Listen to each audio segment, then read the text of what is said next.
What is going on, everybody? We are back with another review. This is CCW, and I'm Nick. I'm Joe. And I already sound way better than I did yesterday, Yes, you do. 2 days ago. Yeah, it was Saturday, wasn't it?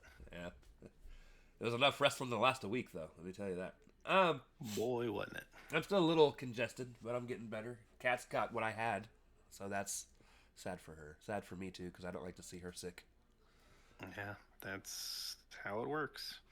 Well, not always. This is actually the first time I've gotten her sick, and I've been sick several times since she's been here.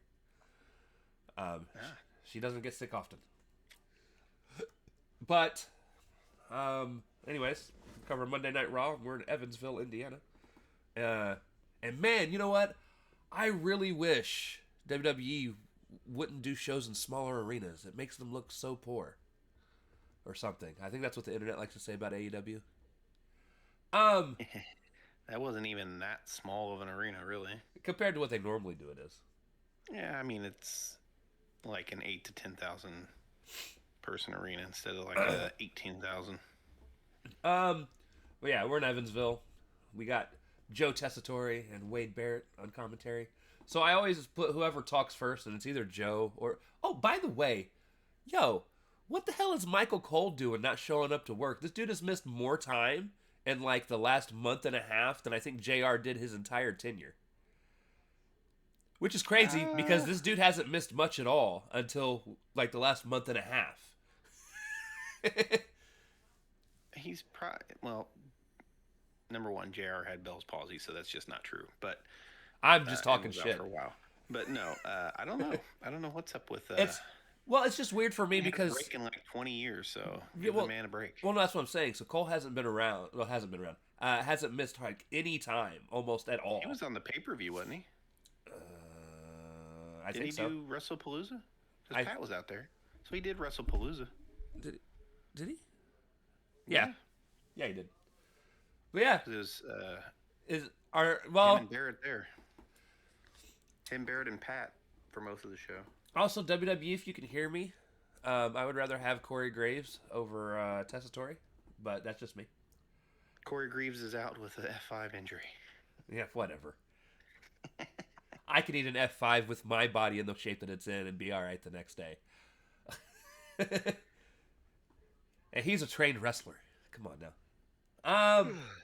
Speaking of people I didn't expect to be back tonight, Jey Uso's in town. Yeah. Apparently the protocols that he was under were not real. Yeah, he didn't take too many crazy bumps though. So No, but everybody was talking about how he's under a concussion protocol and like yeah, okay. yeah, maybe that was just an overreaction. I probably bleeding profusely. Yes. Somehow managed to hit himself in the head with a chair and not get it on camera. Yes, but I don't. I've watched that stupid replay like 40 to 50 times. I told you in Discord. I watched it because somebody put a clip of it, and I had it on replay, and I just kept rewinding it and rewinding it, and I'm like, when does it touch him? When? I don't think it's the chair. I think he hit himself It's with the his own fist. Well, it's that everybody was saying it's the leg of the chair, right? So it's gonna look like his fist because that's where his head is at, but it still doesn't even look like his head hits his fist. Stevie had a pretty good screenshot kind of showing it. But So I don't know. It happened. But it happened quick too, Oh yeah. and a lot of people are thinking that's probably what stopped the match as quick as it did because Yeah, because Stevie has Stevie Richards. Shout out to Stevie Richards. Has a kind of an in-depth thing where that's kind of what he thinks LA Knight was doing. Like he was checking on him and then kind of pretty much told him to go to the finish, and he kind of walks you through like what he thinks happened there. It's pretty interesting. So we're gonna learn some things as we go through tonight. Everything that I was hoping was gonna happen, WWE did the exact opposite of story-wise. So that's great. Not everything. Not everything, but everything involving Jey Uso. Eh. And then, honestly, as we go through, you're going to hear a big difference in opinion between Joe and I. He was pretty bored, and I thought this was like the best Raw of the year. So, it's going to be... It was fine. There was nothing. It was a solid show. I watched it live for a change. so I couldn't fast forward through all the advertising, The advertising makes things terrible, but I'm so used to it. particularly the main event. Oh, yeah. Oh, it was rough. It's But like, hey, hey, you don't really want to be into this match, right? Because every minute and a half of action, we're going to follow it with 3 minutes of commercials. Okay, cool, right? Okay, yeah, let's go. yeah. So during the walk-ins, as people were coming in, we get a little bit of a backstage story where Rusev has. We find out. Well, Dom almost finds out that it's almost Rusev Day. It Um, is almost Rusev Day. during LA Knight's portion of his arrival. Rusev's in the background just berating him, just telling him, "This is coming. I'm coming for this Oh, thing." he's pinning him up against some boxes, talking, Yeah. and he's like, "I'm coming for it. This title's mine." Yeah, And- he's bullying Dom. It was great. And LA Knight's just looking at him like, "Whatever, dude. Have fun." So we got our first in-ring segment.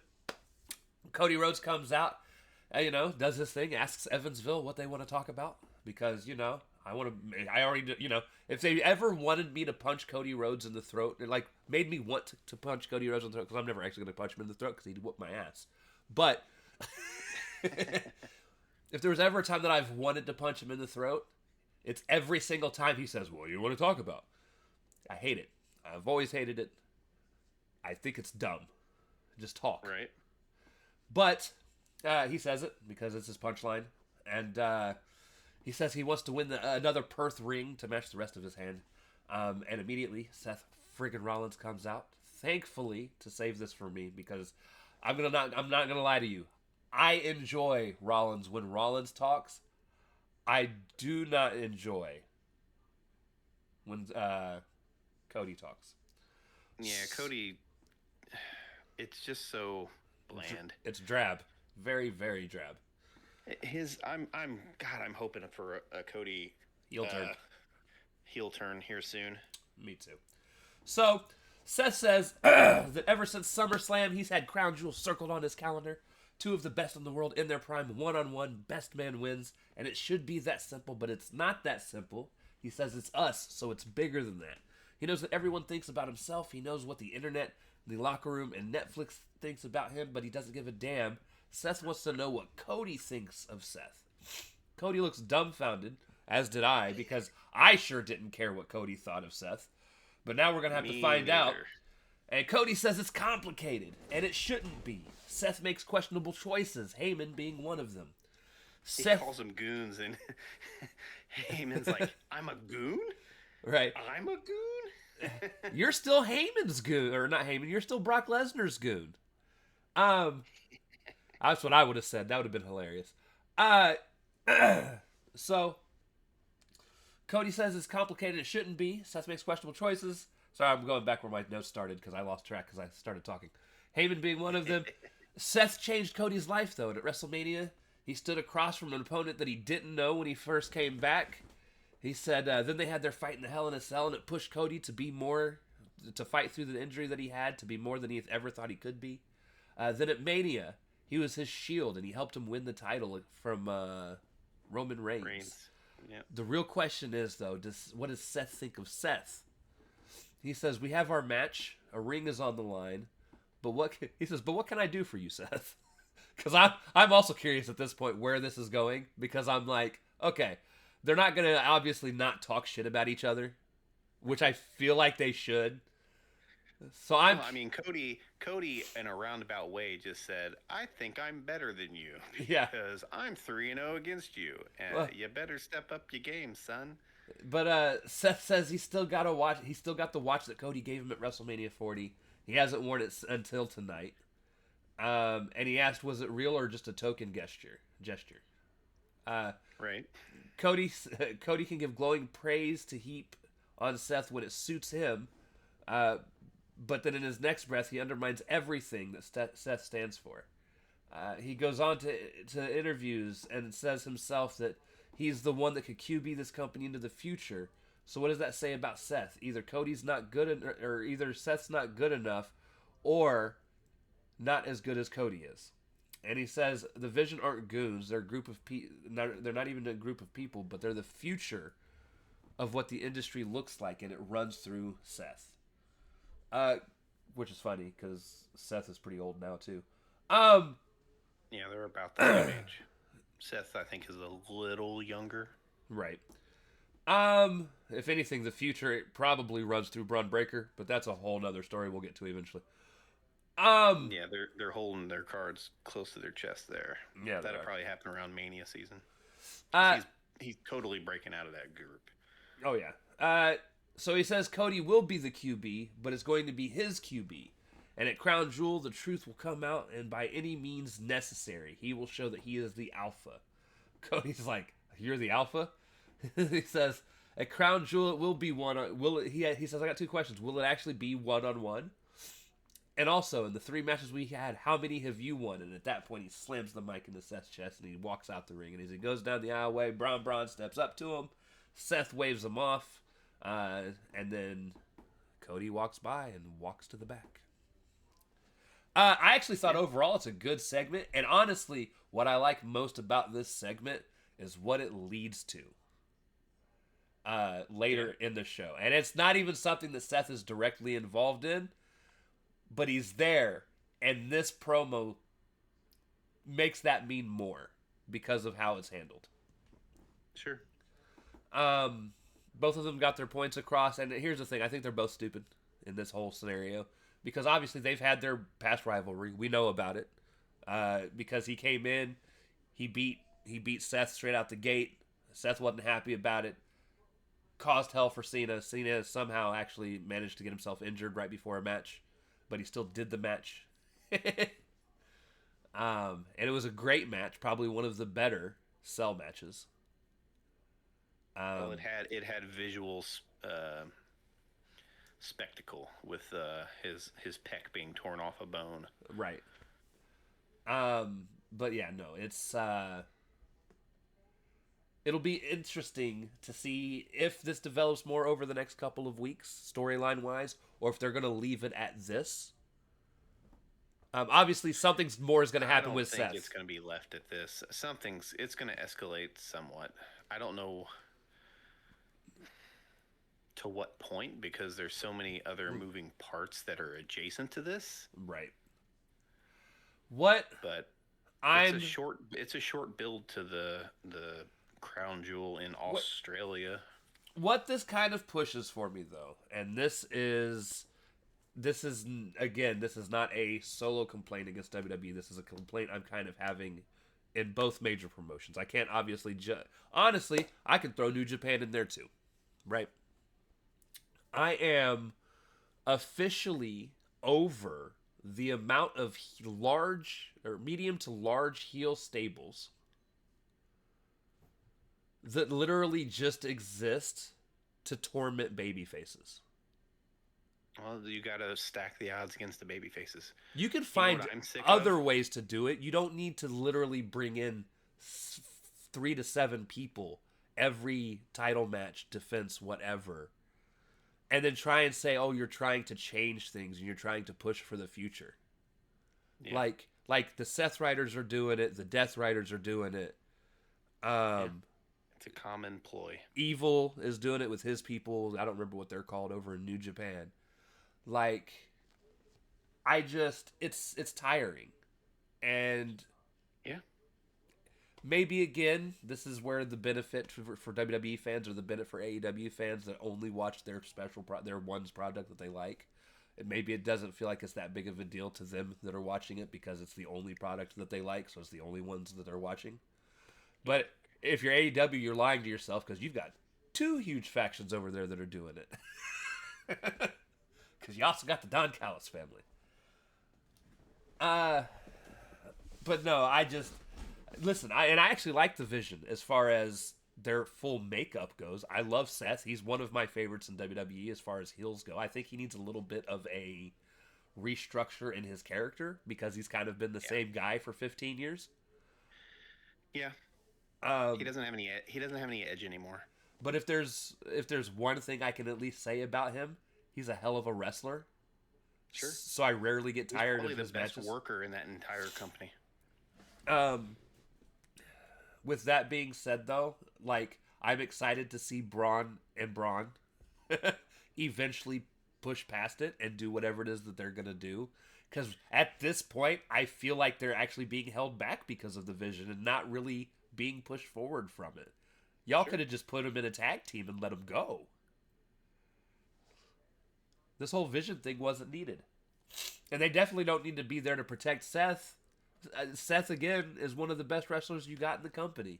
You don't need a secondary reason as to why he's beating people. He's a goddamn beast. Right. I think my dog's done tormenting me. Like, I understand why Dom keeps needing people to help him win. He sucks. He's 180 pounds. And he sucks. In the ring? Big ass dudes keep trying to come after him. Well, stars and people who are much better than him. Yeah. You know what bothered me this entire segment?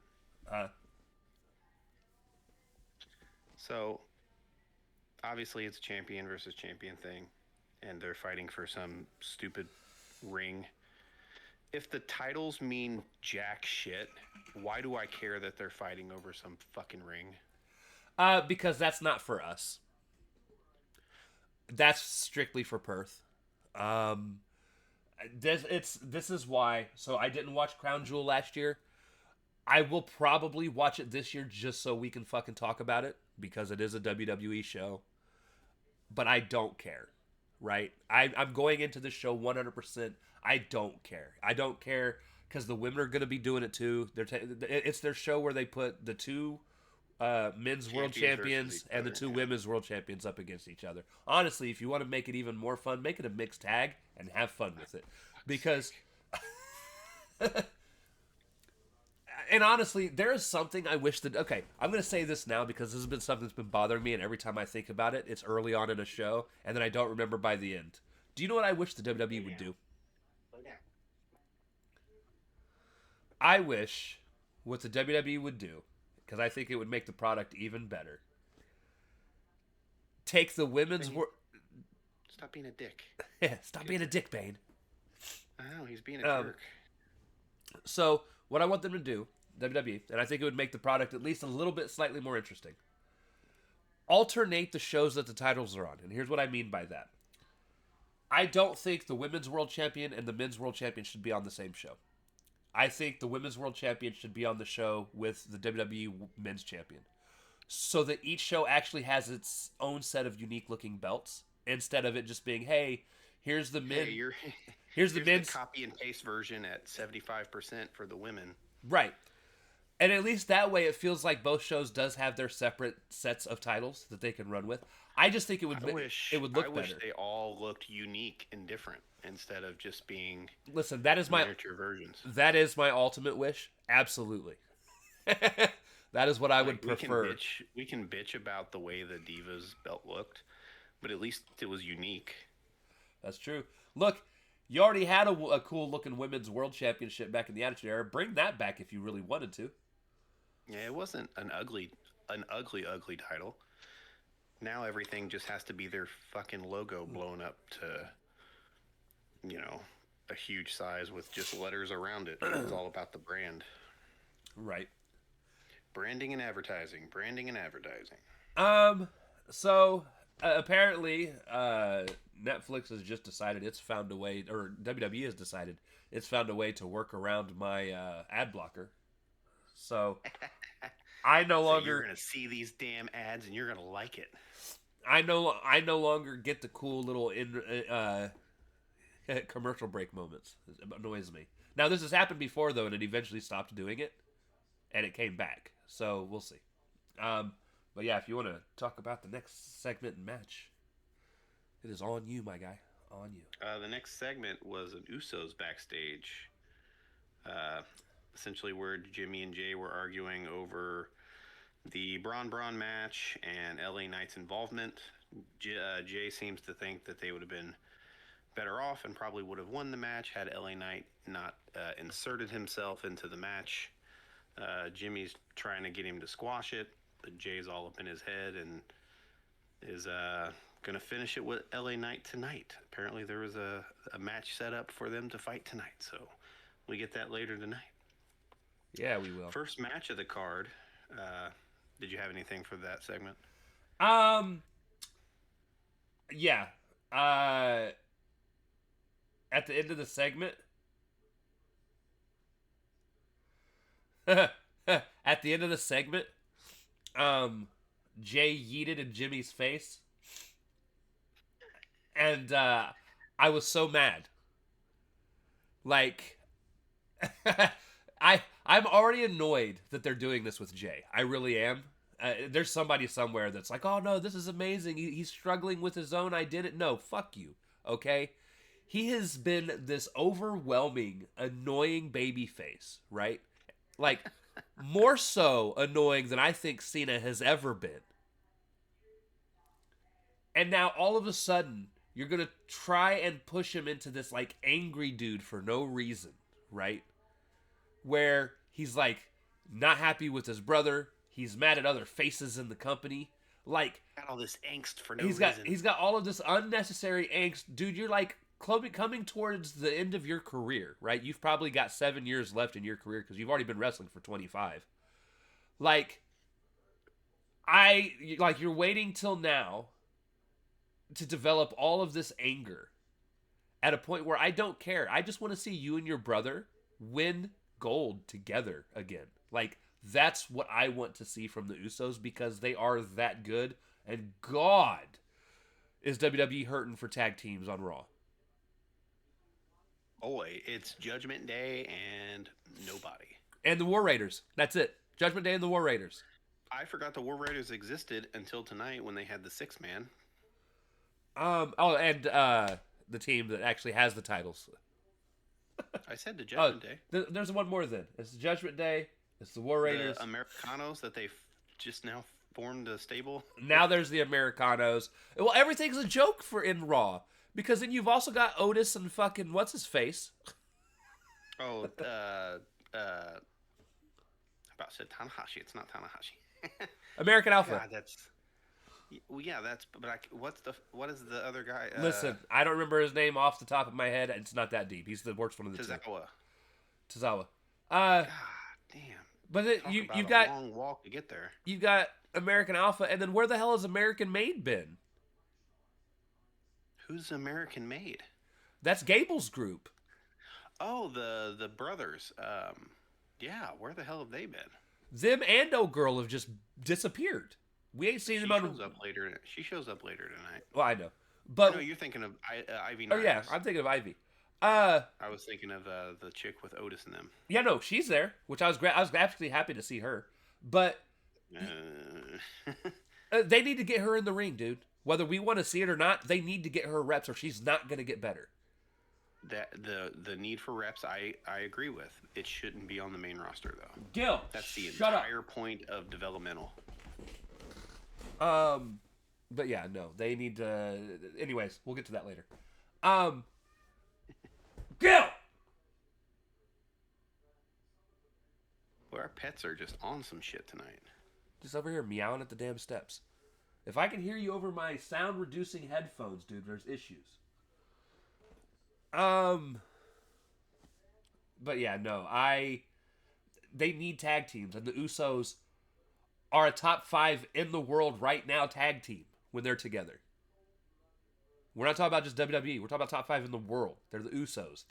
They held the tag team division down because they had to for so long. Them in the New Day because it was the only tag teams that Vince let wrestle.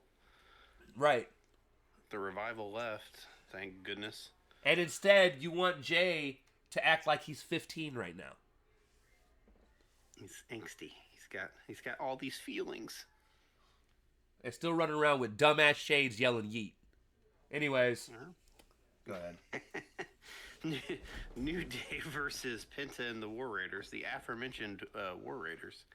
They're back. They're on Raw, and they're in a match. The New Day's out first. They brought kendo sticks. Penta and the War Raiders come out, and they run down to the ring to get the jump on the baby faces. New Day bails, which sets up some spots outside. Penta hits a big dive, and then... There's a... Go ahead. Oh, I think you might be... No. Did you? My favorite part of that spot was Xavier Woods trying to pull Ivar out of the ring, and Ivar is just too goddamn big, and then Ivar yanks him into the ring with his big ass foot. Oh, was that when they ran down and bailed? Well, you said that they were pulling them all out of the ring. Yeah, they New Day bails out of the ring, and then eventually they get the fighting outside there. Yeah, it's because they pull them all out of the ring. But Xavier Woods tried to pull the biggest dude on the Viking Raiders, Ivar's leg. He tried to pull it, and Ivar just stood there and looked at him. And Xavier looked back up at him, and he yanked his foot back, and Xavier came in the ring with his foot. Had me rolling, dude. I was like, that is some great in-ring storytelling. No, they don't do that enough anymore. They don't. I loved it. Big guy storytelling, man. Anyways, it eventually sets up Penta hitting a big dive, and then Ivar hit a big cannonball to Waller, who was up against sitting up against the apron on the video screen side. Yep. He ran underneath a diving Penta to do it. It was a really cool spot overall. Yeah. Then they went to a fucking commercial break immediately. When they came back, New Day was getting heat on people. Eventually, a Slim Jim table was set up on the outside. Kofi hit what was supposed to be a leg drop, but it was more like he just sat on him through a table. That was totally to protect Kofi. So I understand that. I do. No, I'm glad you wrote that the way you did, because I wrote it down as Kofi butt dropped on the Penta through a table. I said Kofi butt drops through table on Penta. Yeah, it really was a butt drop, but totally understand, because you hit the leg drop, you fall back, you hit your head and back on the concrete. Yep. Totally makes sense. Ivar went for a huge moonsault and missed. Kofi got tossed over Penta's head and like a belly to belly through a table in the corner. And then the most dangerous spot I've seen in a long time, Penta hit an avalanche destroyer on Grayson Waller for the pin.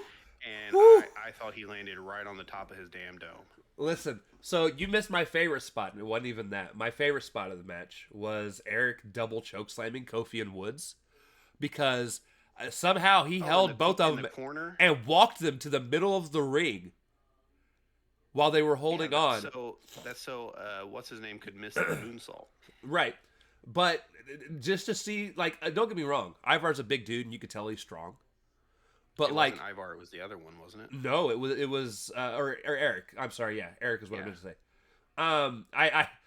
I have Eric double choke slam both, and then underneath that it says Ivar power bombed.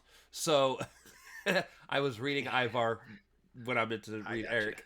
But no, so you could tell Eric's strong, but you think that's a spot that Ivar would do. But no, because Ivar's a bit bigger, but he's probably more fat than strong. Ivar does, when they do their move, their like finishing move, Ivar does the like flying stuff. Ivar's the more high flying of the two, which makes weird. No sense because he's the bigger one, but yeah. Right. But yeah, no, Eric just walking him to the middle of the ring while holding them up, I was like, holy shit. He had him sitting on his shoulders. Right. So he had good leverage, but impressive nonetheless. I see where you're going. But yeah, you'd mentioned Big G got dropped on his noodle for the loss there. I don't think I've ever seen an avalanche destroyer like that. I have, because I've seen a lot of injuries. Penta in AEW versus the Bucks. I did write down, though, in my notes, it says this might be the most dangerous move they've done in the WWE in years. I said I loved it. Oh, for sure. For sure. That referee looked panicked. He went and checked on him immediately. To Grayson Waller's credit, he sold it all the way through their celebration in the ring and everything. Yeah, he did. So, hope he's okay. Hope he wasn't actually hurt. I'm pretty sure he's fine, because they did not rush to there was no get people out there. It was the next serious.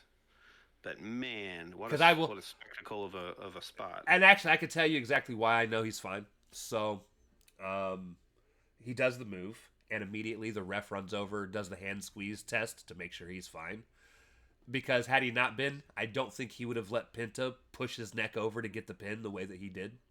Oh yeah, like I totally assume he was fine, but man, he was selling it after the fact, like Yeah, it super was. hard. So But that no, I loved it because again, WWE doesn't let people do dangerous stuff like that much anymore. And I'm telling you what, if you want to get even more people interested in your product, do moves that people actually think might actually hurt. Because the big problem with WWE and honestly AEW for that matter, AEW's better about it because they do more crazier hardcore shit. I'm gonna say AEW got a bunch of people on the shelf because of their work rate. So let's not necessarily encourage more crazy shit. Hey, look. I am so tired of everything being suplexes and fucking back rubs. Okay, like powerbomb There's motherfuckers over the top rope. Now, don't do that. I'm no kidding. Don't do that. God. That'd be the quickest way to make me not watch your product. Joe likes those back rubs. Anyways, keep it going. Back rubs. Yes, back rubs. Judgment Day segment next. Dom comes in the clubhouse, and he's scared of Rusev. Believe it or Oh, not, who would have guessed? my last note. I meant to say this as well. I said this tag match was better than 4 of the 5 matches at Wrestlepalooza. Yeah, the match was not bad. Weird commercial breaks, which I think That's what if hurts we could the have product is the so many you're not commercial wrong. breaks. If we could have pay-per-view, because there's really no ad interruption. All the ad interruptions is through in between the matches, right? Right. If we could get back to that on Raw, which it'll never happen because they will have far less of them, It that would be appreciated. But man, it so totally takes the flow of the match out of just kills it. for those that don't know, the way Raw used to run is you would get commercial breaks in between matches, and the only time they would happen during the matches is if they were 15 minutes or longer. And at that point, it would usually be a shorter ad break for the match for the match ad breaks that happened, but it wasn't in the middle of every single match. So like tonight, for instance, we'll eventually get to the women's match, and for the women's match, they do 2 ad breaks, and that's not even a 10-minute match. So there is no reason why there should have been 2 ad breaks for that match. None. I agree. I can understand the one because if you take into account the post-match beatdown, cool, I get it. I can understand the one mid-match break, Right, because they usually happen on a down and down spot. right? But yeah, no, there was no reason for 2. And then like it does feel like almost every match gets 2 ad breaks, and it's like it's not necessary. It's just not. Well, And I you're on think a they, you're on I think it makes the match seem longer than it actually is. right. But yeah, and honestly, what makes it feel even more ridiculous is, listen, we're already putting up with the fact that you're giving us ads on a streaming platform that we pay to be ad free. We deal with it because it's wrestling and we love wrestling and we know that that's how you need what you need to do to make even more money. To it all. And we're predisposed to it. But I'm telling you right now, we're still sitting here thinking it's bullshit, and I am still boycotting almost everything that you're telling me that I need to go buy with these ad breaks. Almost everything. Fuck Papa John's. Because I will still eat Unless Papa you want to John's. sponsor this stream. I will still actually. I try not to eat Papa John's. I actually try to eat Pizza Hut. But I'll tell you now. It's counterproductive. I'm not gonna. There are some things I am not gonna. Not get. Like if you show me a Taco Bell commercial, I'm still gonna eat Taco Bell. I love me some Taco Bell. All right. But it's not making me want to go leave right now to go get Taco Bell. So fuck you. Anyways, back to the backstage segment. So Judgment Day backstage, Dom comes in. He's freaking out over Rusev. He's like, he's told Finn, I've been looking for you. We need to take care of this Rusev problem. He's like, don't you mean your Rusev problem? I don't have a Rusev problem. He's like, why don't you get your buddy El Grande Americano to come help you? Come on, Finn, you're being unfair. He's in Mexico right now doing, luchador stuff. He's like, sounds like you got a problem, bro. And then poor JD gets talked into it. Which apparently Dom had some foresight on because he already had Adam Pearce make the match. So JD gets talked into facing Rusev. which poor. I just put in my notes. Poor JD gonna get crushed. Listen, big props to Rusev for when he hits the accolade, he's able to get them arms around that big ass head of JD's. Right. We'll get to the match, but JD got a lot more offense than I Listen, thought he was going to. listen, you're gonna hear A me. lot more. You're gonna hear one common phrase throughout this entire night. This match was better than 4 of the matches at Wrestlepalooza. Is set for every match tonight. Like even that match was better than 4 of the matches from Wrestlepalooza. Like that was a really Certainly better than the Cena match, even though it should have been more. It should have been more of a squash like the Cena match. I will say the one exception to most of me, like most of the time I'm joking when I say it because I'm going to be honest, I did really like the AJ and Punk match once it got going. Because I was like you, the beginning of it is pretty boring. And I'm Yes, pretty sir. I'm pretty sure the beginning of it happened mostly because they had more time than they were supposed to have. It was a 5 match card that they were trying to milk the fuck out of. Well, no, again, I'm pretty sure the tag match earlier in the night ended early. The, oh yeah, because they were before the Jay and or they were after the Jay Uso match. Yeah. Yeah, So you're probably right. I'm pretty sure they had some more time that they had to just throw some shit together, so it was a bit slower than they wanted to go. But it still Maybe doesn't. that's what that weird tag segment in the beginning of the. Anyway, we're talking about a show we've already Talked about. reviewed. So anyway, JD is going to try to take out Rusev for Dom. After that, we got a Bailey and Lyra segment, which was weird because I don't understand Bailey's character yet. I do. She's like I got slipping you. in between personalities, Yep. which okay, but it's I don't know, the inconsistency in the character is making it a little weird, which I guess is the point, but I don't know. She hasn't quite found that character yet. After that, we got a Stephanie Vakir in-ring promo. Yeah. She looked like a star here. They really want people to think of her as a star. So Promo hold on. skills are still not great, but Before we get too far into this, in fact, if you don't mind, I would like to take over because I did understand most of what she said, and I have it all written down. I will try not to joke that you're secretly Hispanic. You're fine. I'll take it. You wouldn't be the first person that thought that. But before we get there, before the Stephanie thing, I wanted to go back a little bit. So the Bailey comment, a couple things I wanted to point out. Thought it was hilarious and amazing that Bailey was wearing an AJ's husband jacket. So she's wearing CM Punk merch. She was when she came out for the save last week. She was wearing an AJ Mendez shirt. Was she? Yep, I she's love been that. doing it. She's a huge AJ and Punk friend. Right.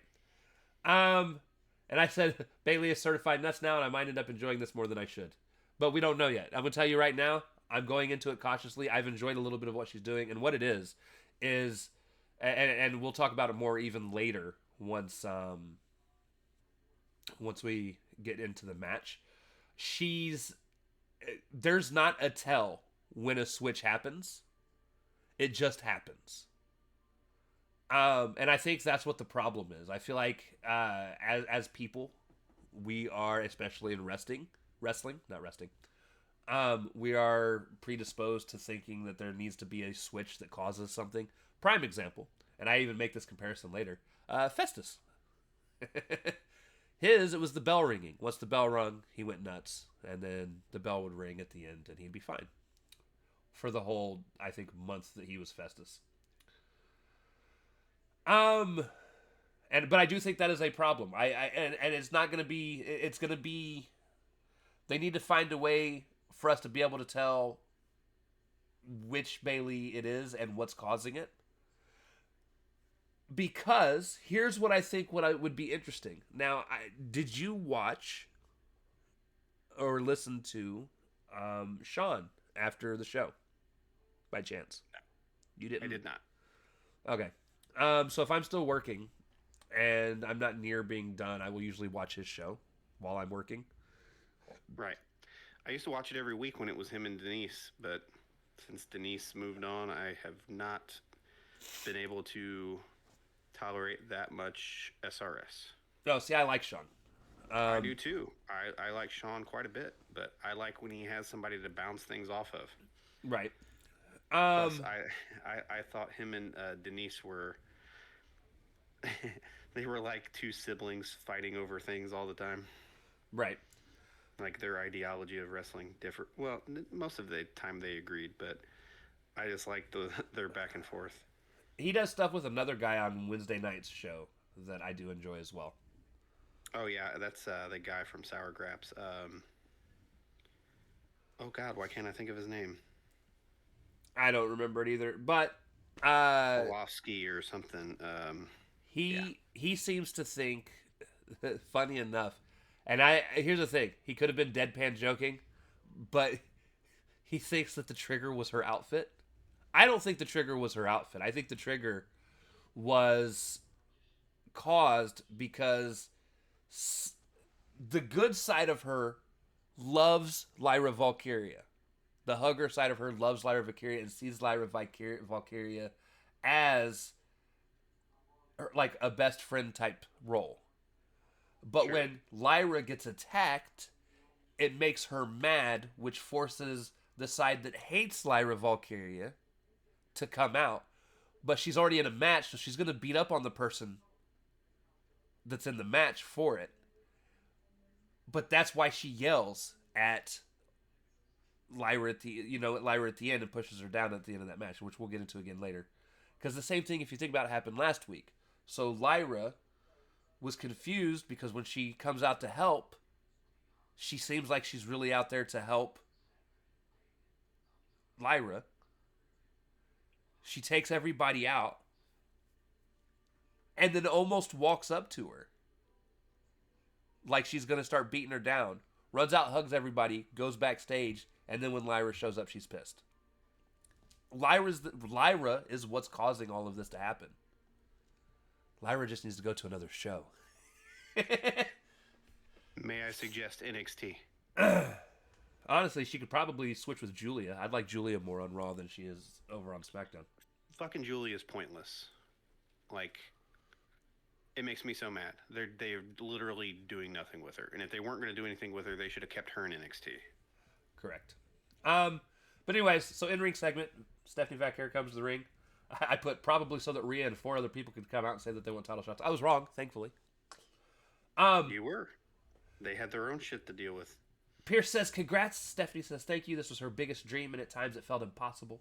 But she worked for it. She sacrificed for it, and she made it. I want you guys to understand, I am adding in words that she did not add in to make complete sentences. Yeah, it was a little incoherent at times. But, I mean, incoherence maybe not the right word. It was a little spotty. It was just extremely... English is not her first language, and... Right. She's never going to be the linguist... Well, she's not going to be the linguist that she probably could be later on right now. Right. She says she beat one of the best on the planet in Io Sky. She learned to be strong and to never give up because she had the best example, who is her hero, her dad. She then talks in Spanish. I don't know what she says there. But then she goes on to say... Fake Hispanic over here. Look, I just look Hispanic, okay? I am not Hispanic. I am white. I know. I've known you for 20-something years. Especially right now, I'm really white. I don't get sun in my life anymore. She says this championship represents the motivation and support everyone has given her. Everyone celebrated and cried with her, and she thanks them. Her fire will keep making history, which is a weird thing to say. And nobody can stop her.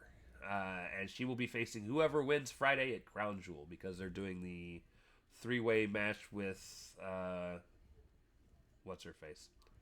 Nia, Tiffany, and Jade. I have a feeling. Listen. If you want the best possible Crown Jewel match, you have Tiffany keep that title. I think Tiffany is keeping the title. If you want the weirdest match, you have Jade win the title. Because I think Jade and Stephanie would be weird. If you want the worst possible match, you have Nia win that title. Either way, unless it's Tiffany, I will probably cry watching that match. Yeah. And then we get a backstage segment. Rhea and Bree give Stephanie props. Asuka comes up and she's like, Io should have been champ. And Stephanie is like, listen, if you ever... She basically said, if you want some, come get some. Yes. She was like, I will defend anytime you want.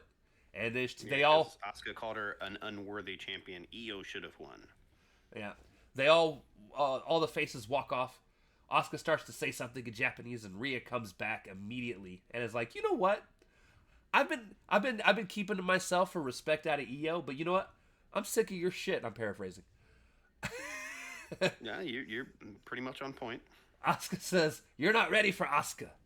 And Rhea's like, oh no, I'm ready, Asuka. I think she meant to say for Asuka, but she absolutely forgot that word, so it just sounds like she said, I'm ready, Asuka. She's like, how about we handle this tonight? Asuka's like, all right. And she walks off and Sane's like, Rhea, I am so sorry. Kyrie! Kyrie tries to apologize before getting yelled at. That was the best part of the segment. And It has been. I liked pretty much the whole segment because I loved that Stephanie was like, look, I'm not afraid of you. And Right. it's she's like, I'll beat your ass. I don't care. The only awkward part of it was Nikki Bella. Yeah, she makes everything awkward. She had no reason to be there. She's a trailblazer, Nick. She's a trailblazer. Listen. They had the Japanese demographic in the Japanese lady. They had the Spanish. I don't think she's Hispanic. She's Spanish. Yes, she's Chilean. Chilean. They had the Chilean demographic in there, and they had the white demographic in Rhea. There was no reason for Nikki to be there. None. Poor Nikki Bella. Listen, one of these days I will have something nice to say about Nikki. Today is not that day, and tomorrow does not look good either. So, she's attractive. There you go. That's what we got going. She's not an ugly woman. Otherwise, She's a mother. her standing there to talk was not necessary. She's just not a good wrestler.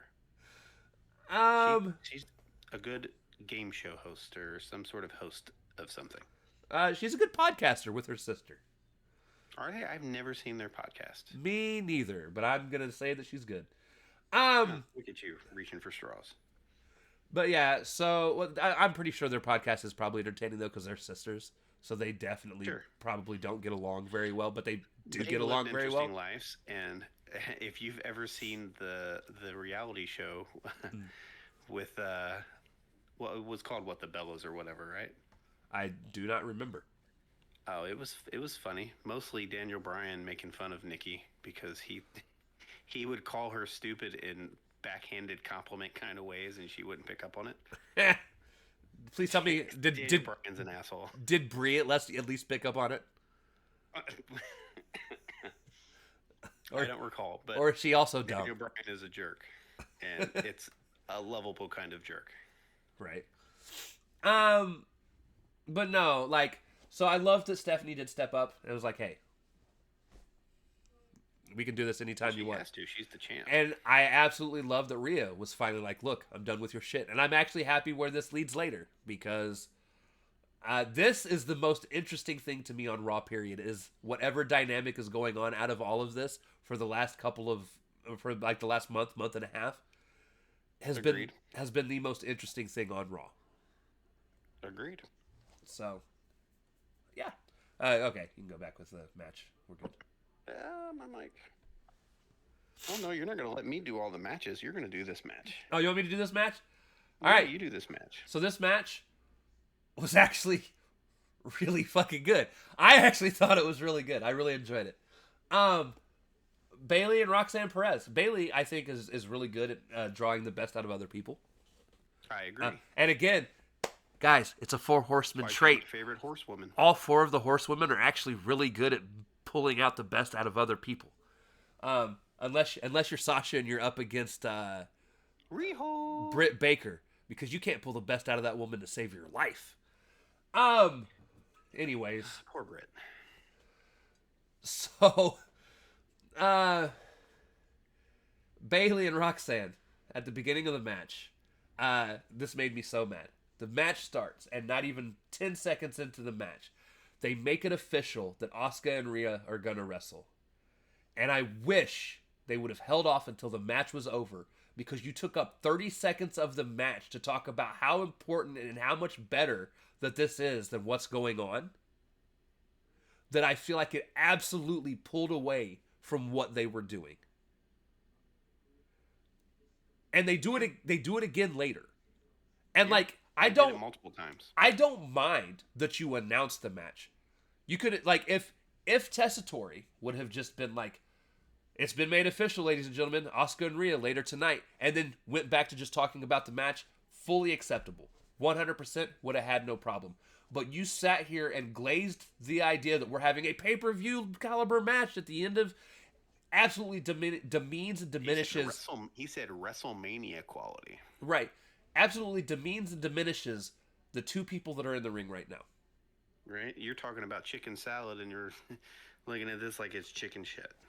And it irritated the fuck out of me. Because Roxanne has gotten better over the last few weeks. I don't think she's one of the best on the roster by any means, but she's gotten better. And Bailey is one of the best on the roster. Period. So there was before you start going, there was a spot in this match where they had a drop down, and Roxanne is jumping over Bailey. Now, do you think Bailey meant to race up to trip her? Or do you think that was a screwed up spot that they kind of tried to hide and veil into a reset? It was intentional, and it wasn't what you thought it was. We'll get there. Okay. So Perez and Bailey, they do have a kind of slow overall start. They make it outside. Because they start with wrestling. Right. They eventually get out to the outside of the ring, and then they come back around, and Perez starts focusing on Bailey's leg, and then they go to commercial break because fuck me. Back from break though, Bailey's on top and on the offense, but Roxanne comes back with a top rope hurricanrana. Roxanne also hits a top rope Russian leg sweep, pretty much right after. She tries to dive through the ropes. Bailey punches her in the face. And Perez ends up hitting a pop rocks outside of the ring. What you were thinking of where she tried to jump over and you think they messed up, Roxanne's finishing move is the pop rocks, and I think that's what she was going for in the ring, and Bailey lifted up to get out of the move. No, that was early on. No, there was a spot where they were running the ropes.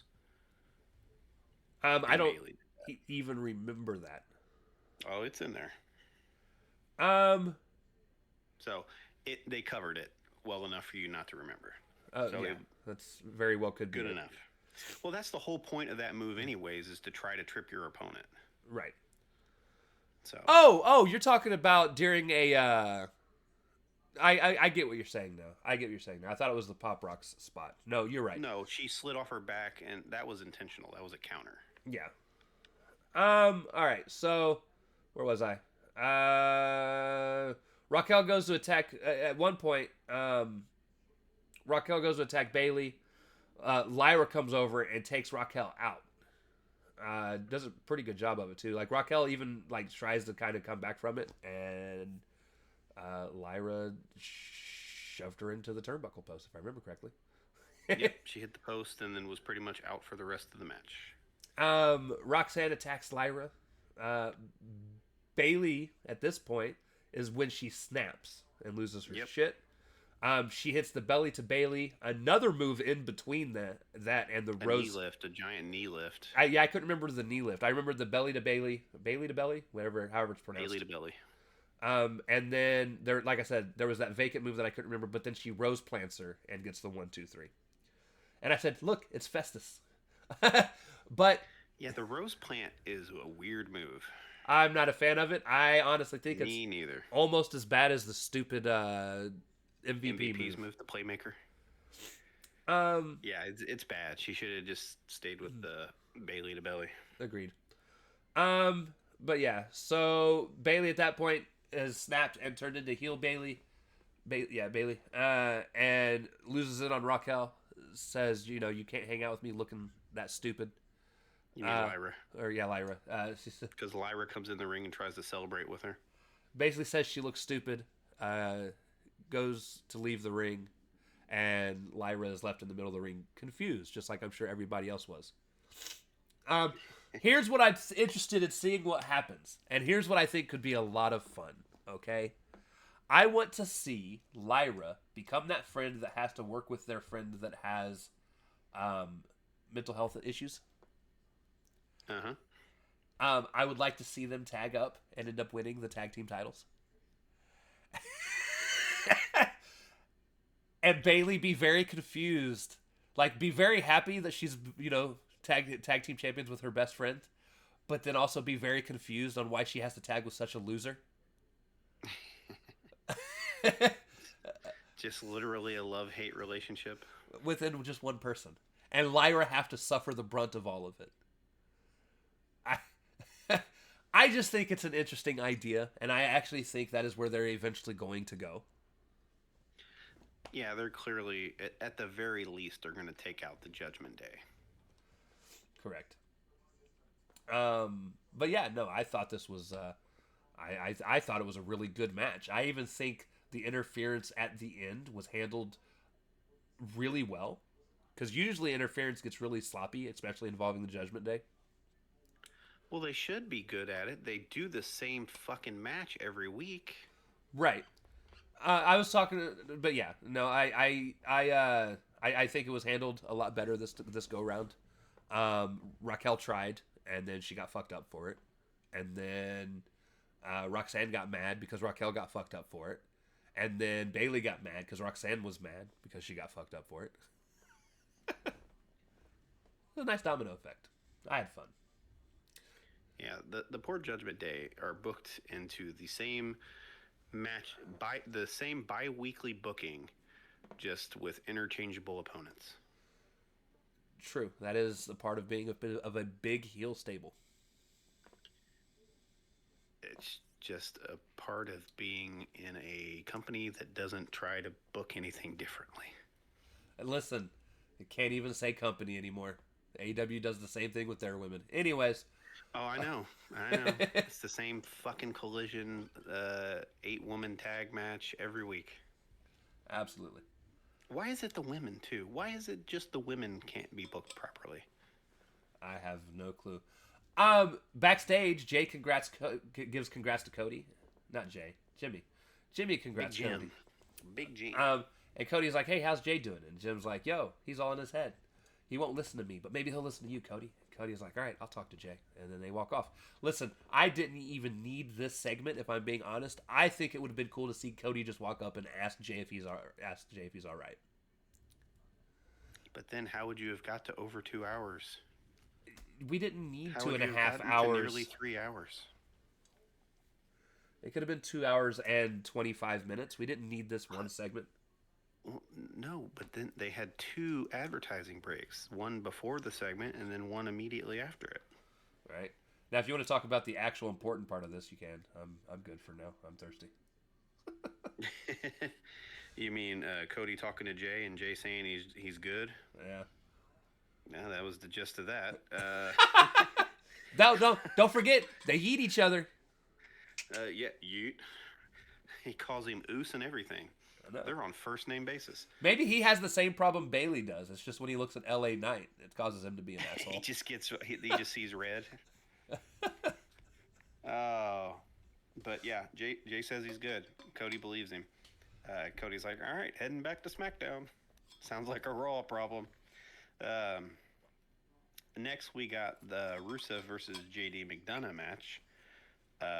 This match was also better than 3 of the matches on Wrestlepalooza. I wish it would have put Rusev over a little stronger. I am glad it did not, and I will tell you why when we're done. So, at first, JD was getting killed. Yeah, he was. He was just getting pummeled. And then he got a hope spot, which I didn't know was going to be a hope spot, but it ended up being like half his offense. It was still probably 70-30, but he got quite a bit of offense in. He drop kicked the steps into Rusev's knee. Yeah, he did. And then Rusev was selling his leg there for a little while. Uh, he ran Rusev into the post after that. Hit a moonsault on the outside. Um, he also got a swinging DDT. He got a twisting springboard splash from the apron. He was getting quite a bit of work in. All this was for nothing really, because Rusev eventually recovers. Thrust kick, accolade, match. Yep. Post match, Rusev won't let go of the accolade. Normal Rusev things. Right. Dom is too scared to go in the ring to break it up. Finn comes out to save JD. Dom acts like a chicken shit. And Finn helps JD to the back. So, this is what I like about this match. First and foremost, the one thing you didn't mention that I absolutely thought was hilarious was early on in the match. So, Rusev has a move on JD very early on, and he yells at Dom about something. The ref looks at Rusev and says, "Focus on the match." Turns around, looks at Dom, and says, "Knock it off." And I'm like, listen, I don't like Dom, but this is literally one time. Dom hasn't done shit, okay? Dom has just stood on the outside of the ring and just watched. Looking petrified. Looking petrified. And because Rusev yelled at Dom, the ref yells at Dom too. And I'm like, why? He's a distraction. So it was just a really awkward but funny back and forth that Dom had no part of, but was very much the center of. People just like to yell at Dominic. So the reason why I like that JD got as much offense as he did, 90% of the time, I am in agreement that big guys, when they win, it should be more dominant than it always usually appears to be. Because I know think it justifies the smaller Dom being afraid of Rusev, right, especially if it's your buddy. But in this, then you're like, well, look what he did to JD last week. In this situation, I do feel like there's way too many people that look at JD as a joke. I mean, honestly, I joke about him all the time too, because that head is monstrous. It's just the size of his head. He's a good worker. But I would actually be willing to say he's probably, in-ring skill-wise, not far behind Balor, if given the opportunity. He is a very good performer. He's who's really just not blessed with the size that you're used to for a head. No, he's got the head size. It's just his body. So much blood went to the head that the rest of the body didn't grow properly because it was all upstairs. Correct. Extremely skilled. And honestly, what this kind of does, because it's twofold. So JD is dude, he is trying his damnedest to win. He's been put in an impossible spot. He knows it's an impossible spot. He's trying to help his buddy Dom. And no one else he's not even helping Dom. He even said, "I'm not doing this for Dom. I'm doing this for the New Day," because everybody in the New Day was Judgment Day. Or whatever, same thing. New Day. Everybody from the Judgment Day is like, "Oh, you're doing this for Judgment Day. You're doing this for Judgment Day." So now he's not even thinking about Dom. He's thinking about not letting his team down. So he's out there fighting for his fucking life, fighting to make his team look good. And so yeah, I like that he gets a little more offense in here. And then what I like even more is Balor coming in, hitting his reverse DDT,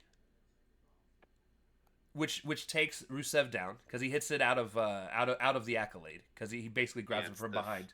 He hits him with the final cut. Right. And then he picks him up. Well, he doesn't even pick him up. I think Rusev gets up on his own because he goes over to argue with Dom, who's just standing on the ropes looking confused. And then he turns around and he runs, or not confused, he looks scared. He runs, clotheslines Rusev over the top out of the ring on his own. We're talking about, this is a guy that they used to put multiple people on in a Royal Rumble to get him out. And Balor, to save his friend, who he actually considers his friend, not just a team member, but his friend. Well, yeah, just further the split with Dominic and him, though.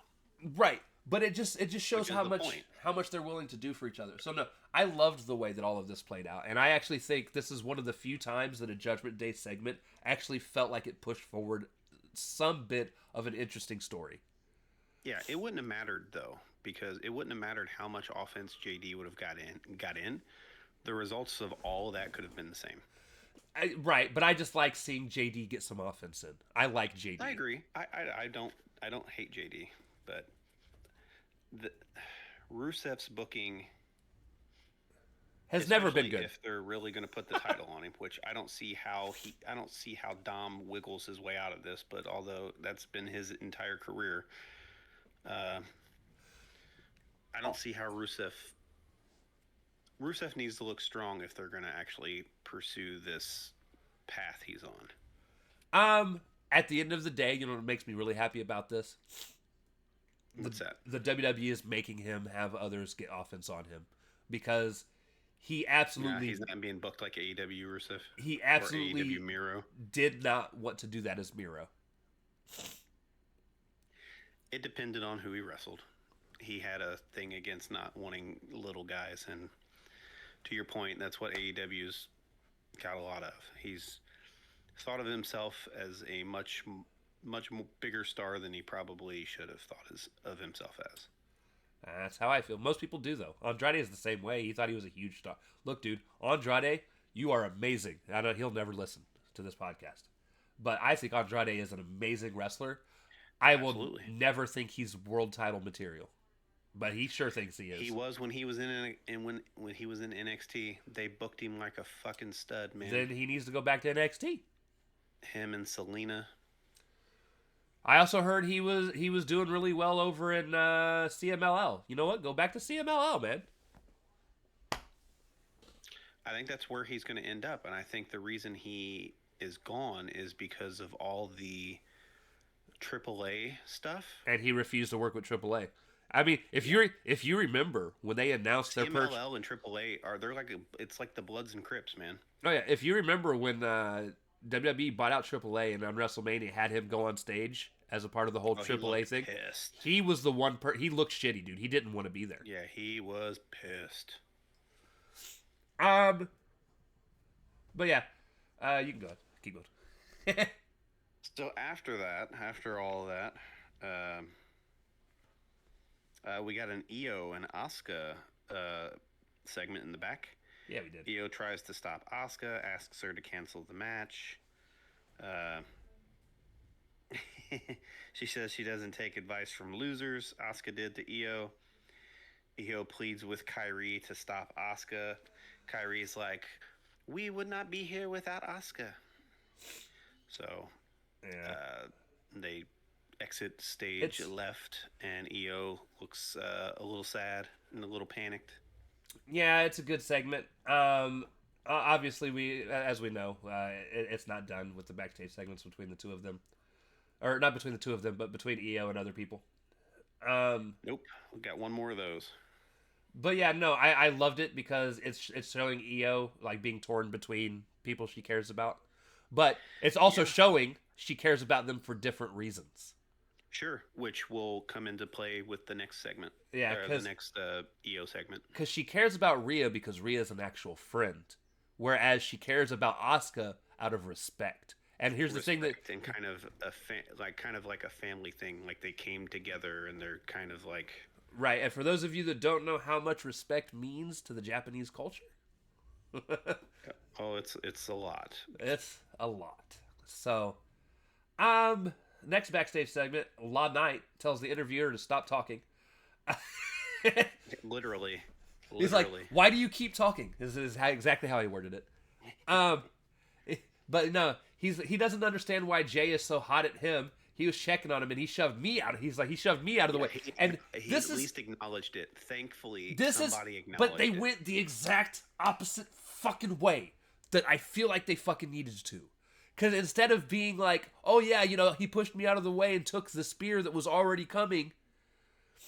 It's like, I don't know why he's mad at me. He pushed me out of the way and ate the spear.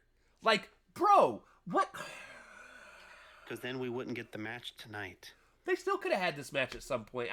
It annoys and why couldn't Jay or maybe Jay be like, No, dude, I pushed you out of the way so you didn't eat the spear. Like that, I did it on purpose. It wasn't out of malice. And it's like, these two, it has been a constant. They help and then hurt. Petty. They help It's and then hurt. petty shit. And it's petty shit. So dumb. But no. Jay's like, yeah. He says he doesn't want to hurt him, but he will. He's like, I'll hit him with a BFT. Yeah. Yeah. So yeah, then we get match 4, which is Jay Uso versus Law Knight. Jay goes on the offense super quick. Law Knight eventually throws Jay out of the ring so that he can finally get his vest off. And then Jay hits him when he comes out to continue the confrontation. This leads to a commercial. Yeah, Jay was all over his ass early. Yeah, he was. These guys actually go at it for quite a while. And I was like, I thought they were having a great match. Yeah. Jay dives out at LA. LA is Geeting because I misspelled. I doubled up the wrong letter in that word. Yet. Geeting. Geeting. Yeah. It's supposed to be Law's getting some good shots in, but it's Geeting. And moves on in the ring. It actually stays pretty fast paced, which is crazy, all things considered, considering it's a WWE match. Law eventually DDTs Jay and then does his top rope elbow drop. And I love that elbow drop. Every time he does like a DDT or something, the Jay, I'm like, man, I hope his head don't start bleeding again. The Vision tries to get involved, and LA takes them out. He comes back in, and Jay spears him, and then hits the Uso splash and walks off. Now, I will say this before I continue on to what happens post-match. I think it's very smart how they did this, because Jay very easily can be seen leaning up in the turnbuckle with his eyes closed. And they can absolutely play that as he didn't know that the Vision were there. But he knew it post-match. Hear me out. I've got some thoughts. What if the person on the phone that Jay was talking to last week was not Roman Reigns? It was Paul Heyman. But it was Paul Heyman. I knew exactly where you were going to go. Because he didn't seem concerned that they were there either. So he might have known they were going to be there. The only thing I don't like about this thought is if he does happen to join the Vision, which, by the way, guys, was who I said I wanted to join way when this thing first started. Because I did want Jay to go heel then. I think it's dumb the way they've done it now. But if he does happen to join the Vision, it takes him away from going after the world title for Seth, because they're not going to have him fight amongst his own people to get the world title. Yeah, and they're not going to do that anyways. But does that set him on the path with Seth getting ready to fight Cody to try and take Cody's title? I don't know. Depends on how much of a brand split there actually is. I think Gunther is going to show up because he's been cleared to come back. So he's whatever time off he was taking, he should be back soon. I think he's going to be on SmackDown. Right. I think that would be the most logical fit for him. And I hope that's who Cody feuds with heading into SummerSlam. Or not SummerSlam, Survivor Series. Right. Now, again, this is just speculation. I'm not saying that I do think Jay is incoherent, whatever. He's not. I'm not saying I think he is for sure working with the Vision. I'm just saying he's not coercing with them. Coercing. That was the word I was looking for. But at this point, it also wouldn't surprise me. Hi, buddy. Get out of here. But yeah, so post match, Jay goes to walk out of the ring. He gets down towards the aisleway, and Jimmy comes out. He's like, "Dude, you got to go help him. You know, they're gonna kill him." That's how he worded it. And Jay looks back at the ring and sees, and you can see the two guys climbing into the ring, getting ready to attack Law Knight. And Jay just looks at him and is like, "It's not my problem." And brushes him off, keeps on walking. Brushes him off, walks to the back. Jay runs down with a chair. Heyman pretty much tells the guys, back off, he's got a chair. Yeah, we'll do it on our time. That's what he kept saying. Right. Wow, buddy, really? Right into the microphone? It sounded like you were scratching a chalkboard there. That was fun. He yawned into the microphone. But no. Heyman tells him to bounce. He's got a chair, which I thought was funny because they're two of the biggest guys in the fucking WWE. And you're running away from one guy with a chair. What? And he's like, yeah, we'll get him another time. And that was... I'm going to let my dog out. Hold on. That's fine. Keep on talking. That was the end of the post-match. So post-match, or post all the other crazy stuff that's been going on, Becky is just rambling. Oh, man, she would not shut up. Absolutely rambling. Talking about everything under the sun. Punk this. Punk this. Cody Rhodes that. The Vision this. The Usos that. Like, she is just rambling about everything under the sun. Wouldn't shut up. And I was waiting, because the entire time, Seth is sitting there. He is staring into his watch that Cody gave him. And this is the best piece of storytelling in this one segment alone that Seth has had in a long time. Because it shows that he's really thinking about everything that was said earlier. He's really deep in thought about it. Yep. And so deep. I was waiting for him to just snap on her. So deep in thought that I was too. I was waiting for him to finally look around and be like, Becky, shut the fuck up. Right? But he didn't. He ignored her completely. Just stared off into space. And she finally was like, you know what? I'm going to go take care of business. Now listen, I'm going to be 100% honest with you. She says this, and then I don't remember her showing up at all for the rest of the show. She doesn't do anything. So we don't know what she does. She says, I'm going to go make an example. Right, so we don't know. Well, apparently it's going to be something on SmackDown. Because it definitely wasn't tonight. Nope.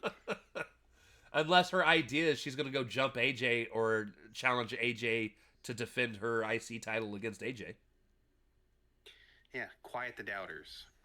By the way, I hate that there are two people with the name AJ in the WWE now. Well, speaking of that, you have a segment with one of those here soon. Yeah, we do. But yeah, no, so that was the end of that. I love that Seth acknowledged nothing. And, like, she walked off. He looked at her. Didn't even look annoyed. He just still looked like he couldn't fathom everything that had gone on that day. Like, he's not even thinking about Punk.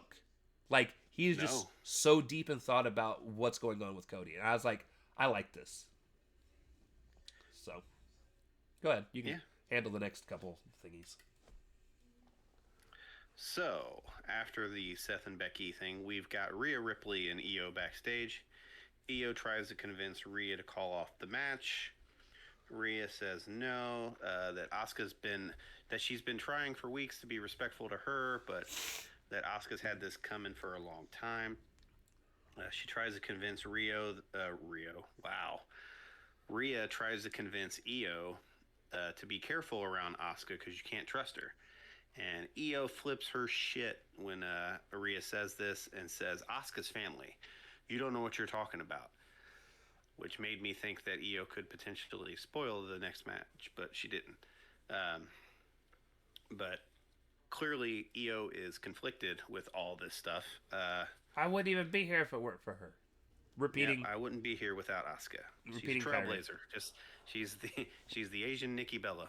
Right. Saying that out loud makes me cringe. But yeah, match is still happening. After that, we got a El Grande Americano video package. Nope, it wasn't even El Grande. It was Los Americanos. Los Americanos. So now we've got a trio of... they're acknowledging the trio of Americanos. Yeah, they are. So, yeah, that was... I will say I do like the way the video package was shot and the filter they used. Yeah. I thought it was very funny. It's how they've done all of El Grande stuff, so they're just transplanting it over into. Yeah, and Um, it just makes sense. It's it funny. does. It's It's enjoyable. very character specific. After the package, AJ and Dragon Lee are with Adam Pierce. They want the Americanos next week, and he's like, "Which ones?" And they look at each other confused, like, "Oh shit, we didn't think this far ahead." And they're just like, Whoever. "Any of them, any of the three will do." So that gets set up. Next week's Raw looks kind of like a banger, though, It does. with the matches they announced and stuff, like This the is tornado tag and. this is where AJ does what you'd mentioned, where he says, "Please stop hiring Americanos." Right.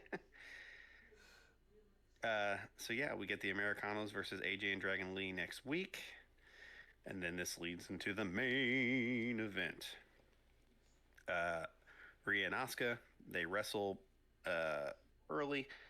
Rhea folds Asuka up in a wicked German suplex, just a wicked one. Folds her right in half. Asuka eventually gets up, starts working on Rhea's leg. If it sounds a little, if my notes sound a little conjointed, it's because it is, because there was multiple fucking commercial breaks in between here. What I will say, what we got to see of this match, this is, in my opinion, the second best WWE wrestling match in the last 72 hours. Sure. And it's barely less than the women's match from the pay-per-view. And in fact, I think this might have even been a better match had it been not. Had it not been for the commercial breaks, breaking it up and actually let the match breathe. But Rhea and Asuka always put on a banger. I don't disagree. I don't disagree. I do like early on the one thing you didn't mention. Wade did say that Asuka has never beat Rhea one-on-one. That was an important. No, she has not. An important Because thing to since Asuka's been back, since Rhea's been up, Asuka's mostly been in a tag team. True. So she's just been fodder for Rhea's mini pushes. Yep. Which is why I didn't. Which is why I didn't mention that. It's still a fact, though. Yep.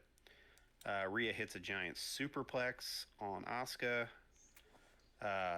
She also hits a nice razor's edge, and then she followed it up with a shining wizard for a near fall. That was a really. No, so that's after the second commercial break that happens. Yeah.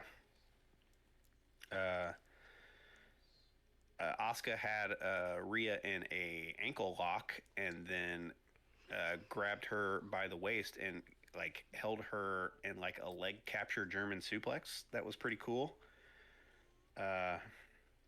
Rhea had a nice counter to Asuka coming off the top ropes and drop kicked her right in the face. It was a really good drop kick. I don't remember seeing Rhea do very many drop kicks. A lot of people someone pointed this out.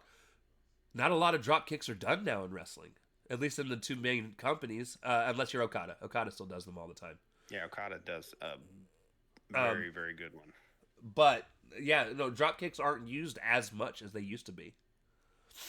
But no, yeah, Rhea's was super sexy. I liked it. Kyrie tries to hold Rhea. Asuka goes for a hip attack, hits Kyrie instead.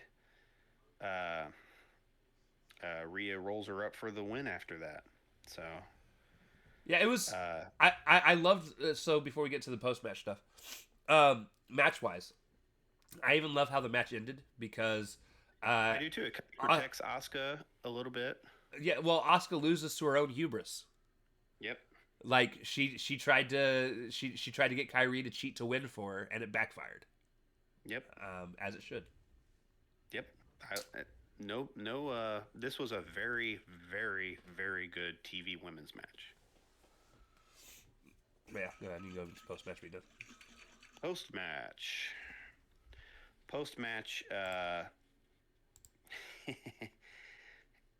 Asuka hits Rhea with the mist, and boy, was there a lot of it.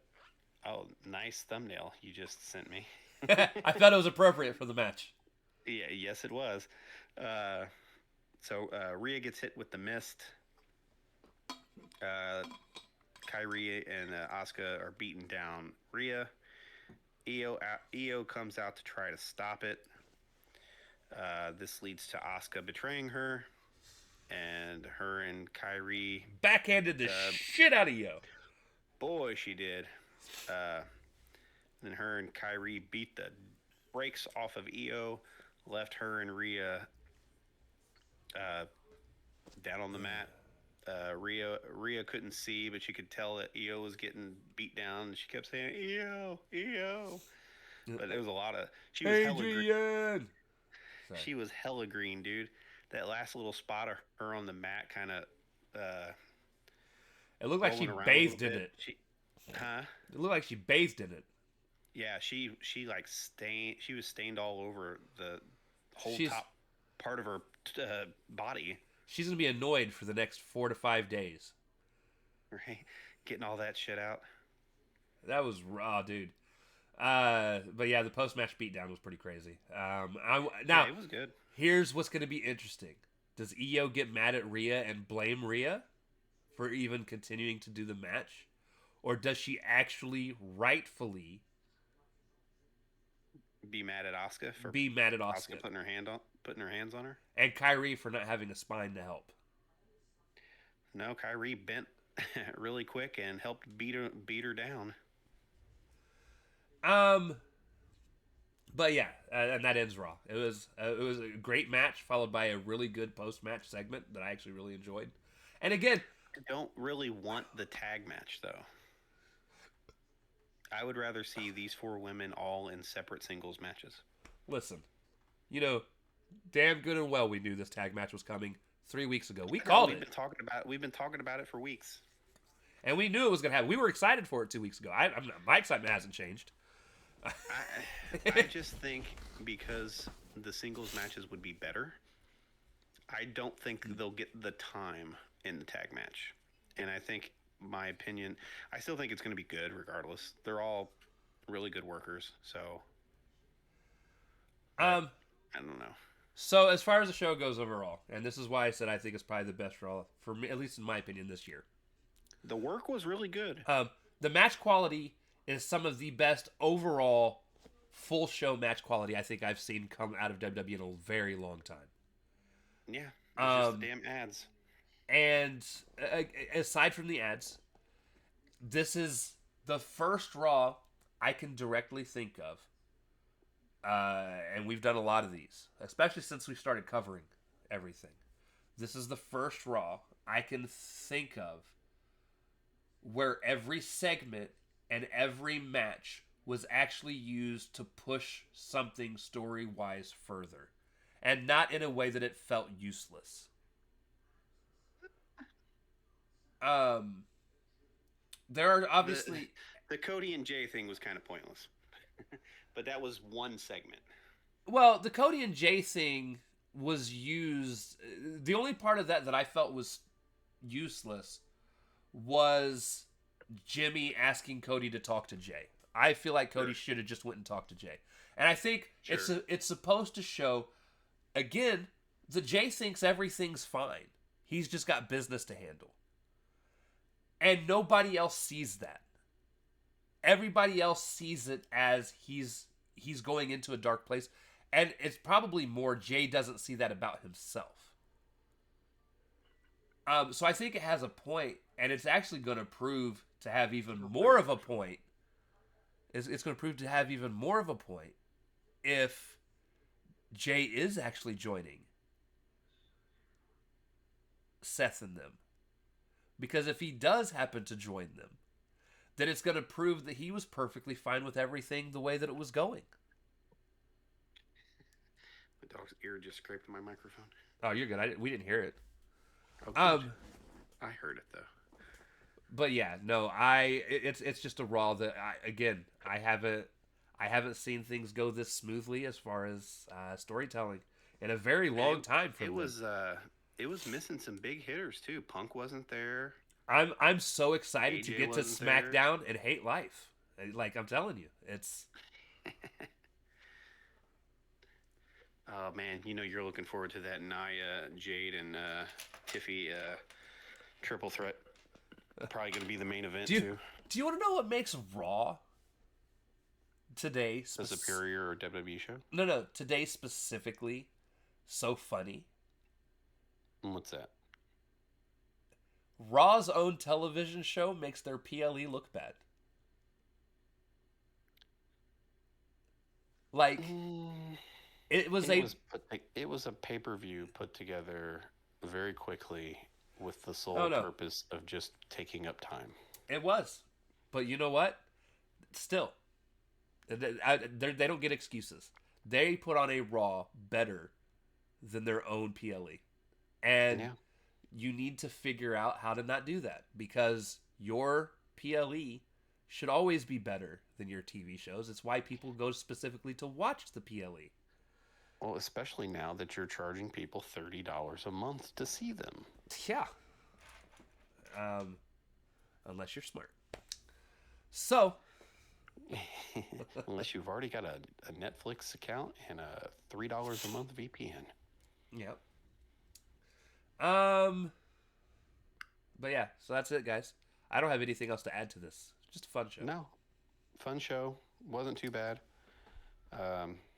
Watching it live was different. I'm used to it, again, because I do watch it live. But I'm not used to getting the ads, because I used to get all the back commercial things, and I was super excited for those. You used to get so much more New Day. I am going to try watching it. I need to figure out, do they get ads over in No. the UK for Raw? I don't know. Because I'm half tempted to try to use my VPN for Raw as well, and see if I get those backstage segments that I was getting before. Right. I think they get I think their feed should be similar to what you were used to. If I remember, like, what some of the like Wrestle Talk and them guys say. Right. I will have to see. All right, guys, that does it for the show. Love you. We'll see you Wednesday for Dynamite. Later. Yes. Later.